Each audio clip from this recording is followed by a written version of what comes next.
Seguimos en vivo en Punta La Emi y luego de los análisis políticos, de los discursos que van a seguir a lo largo de toda la semana, el ojo estaba puesto también en el plano económico, sin duda, ¿no? En el día después de las elecciones, en qué iba a pasar en el ámbito macroeconómico, qué iba a pasar con el dólar, cuáles son los desafíos que tiene el gobierno después de la emisión justamente de las elecciones legislativas. Y una de las cosas que llamó la atención en el mensaje grabado, además del mensaje grabado del presidente en sí, fue el anuncio de este proyecto que enviaba al Congreso en los primeros días de diciembre del acuerdo plurianual con el Fondo Monetario Internacional.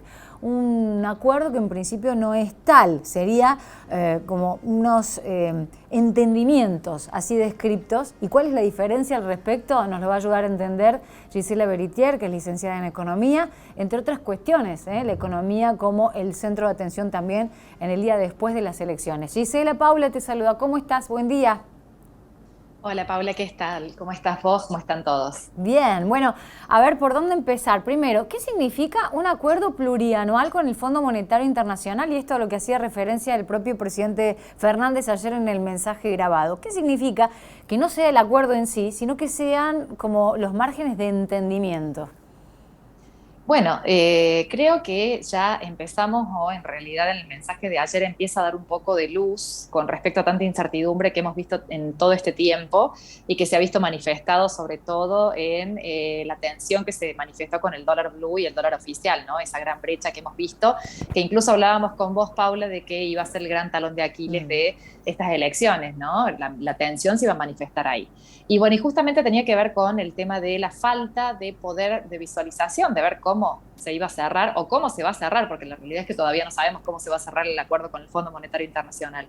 Y bueno, la verdad que analizando lo que podría llegar a ser un acuerdo plurianual, en realidad tiene, me parece, dos ejes, ¿no? Uno que tiene que ver primero con dar una certidumbre mayor a lo que sería un presupuesto de un Estado, ¿no? Donde en realidad uno tiene lineamientos a un año y en definitiva eso tampoco me da mayores márgenes para proyectar a 2 años.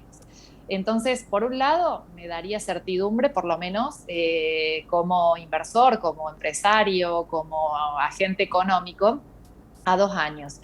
Y por otro lado también el hecho de que, bueno, cada 2 años se revisarían los acuerdos, las condiciones, y por lo tanto se podría revisar la continuidad o no, ¿no? Es claro que un acuerdo a 10 años de un plan de facilidades extendidas como el que se quiere acceder con el Fondo Monetario Internacional, implican ciertos compromisos y requisitos a 10 años que, bueno, que eso es lo que se quiere discutir ahora, ¿no? Ujú. Y en ese sentido, ¿es posible el marco de entendimiento que auguran desde el Gobierno Nacional? Generalmente implica ajuste.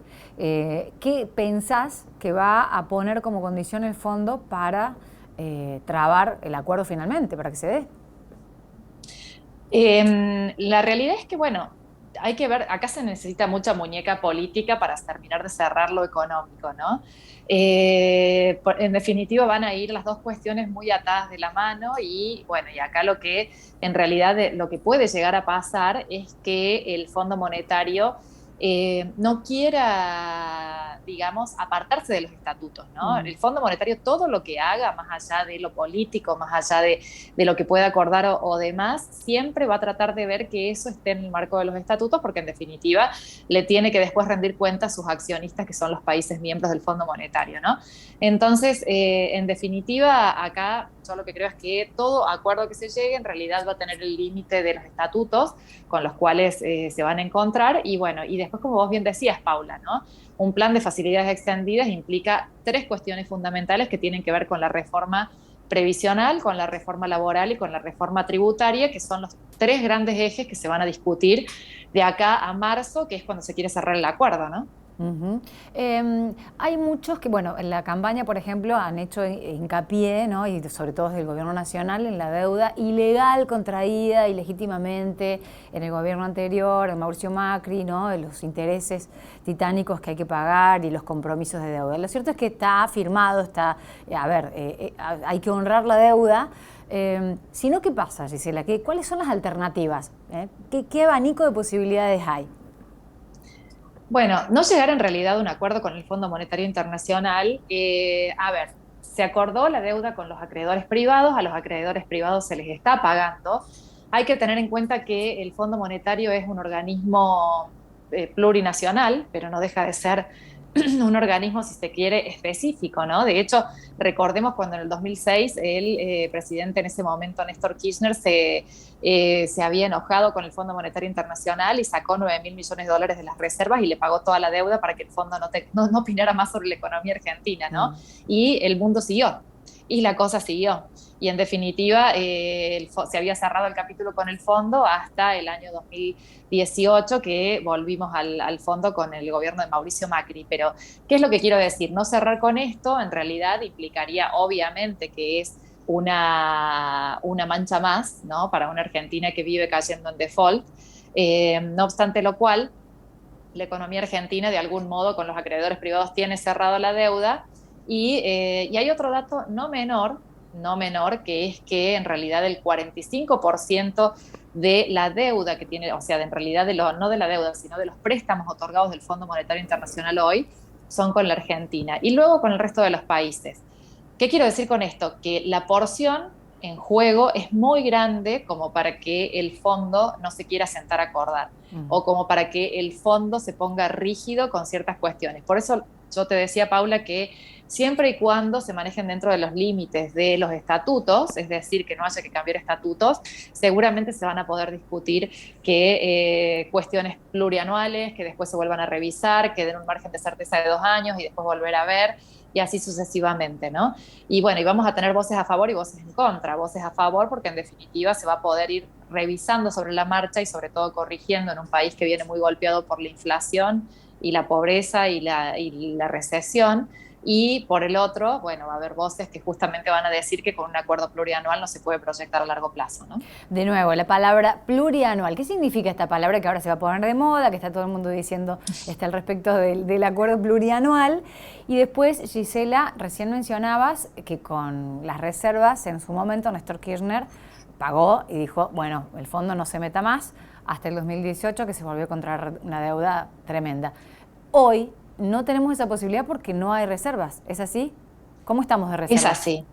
No, no, la verdad que, bueno, esa es la urgencia con la cual tenemos que cerrar con el fondo, ¿no? Porque primero y principal, bueno, uno pide el acuerdo, uno pide en realidad certidumbre de qué es lo que va a pasar, porque claramente lo que se cierre con el fondo es lo que va a marcar la economía de los próximos años, de los pluriaños, ¿no? Es justamente un acuerdo no de un año, sino de varios años, que ese sería el significado del pluri.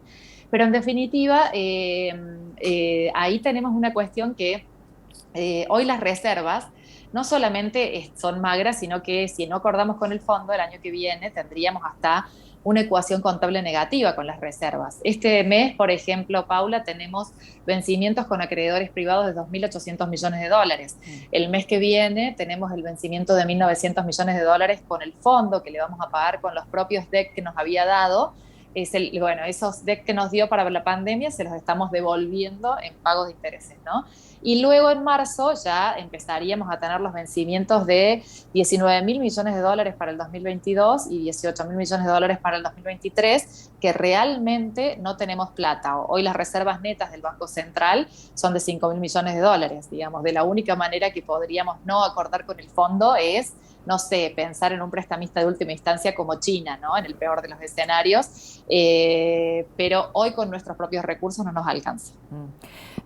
Como parte de los desafíos, el día después de las elecciones, algo que ya se venía anticipando es el manejo de la inflación, que parece inmanejable, que ya lo hemos hablado en más de una oportunidad, Gisela, y el dólar, que estaba ahí como loco en la semana anterior, se calmó, se va a calmar, hay menos presión ahora. ¿Qué pensás?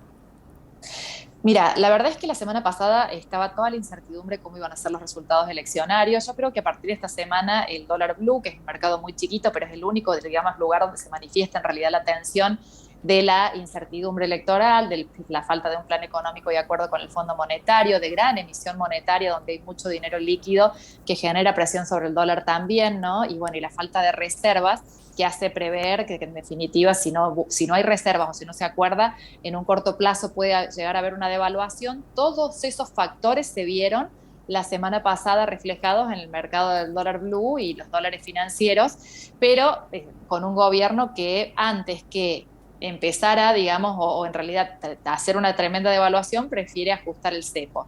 Sí vamos a ver dos cuestiones de acá en más, ¿no? La primera con respecto al dólar oficial.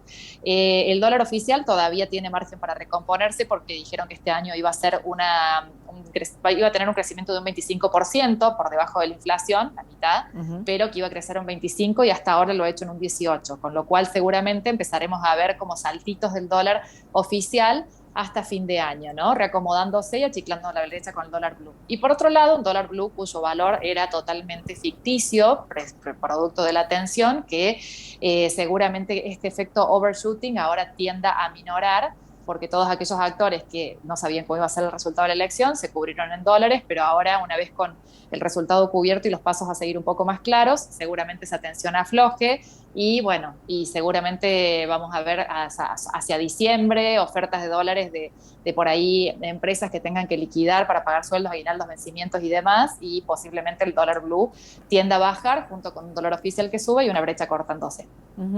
Bueno, un pantallazo, un panorama de esto que es permanentemente cambiante, que siempre decimos, ¿no? De acuerdo a la intensidad política, ¿no? Hoy podemos hacer una lectura, Gisela, y la semana que viene otra, exactamente. Así que dejaros el teléfono abiertos, por favor.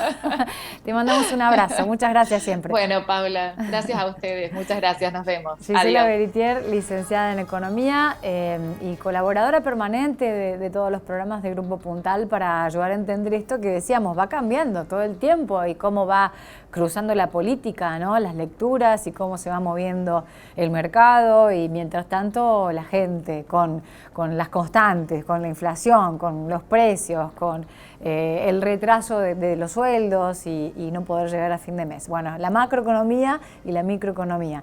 Nos vamos a ir a una pausa breve, pero ya seguimos con más Puntal AM.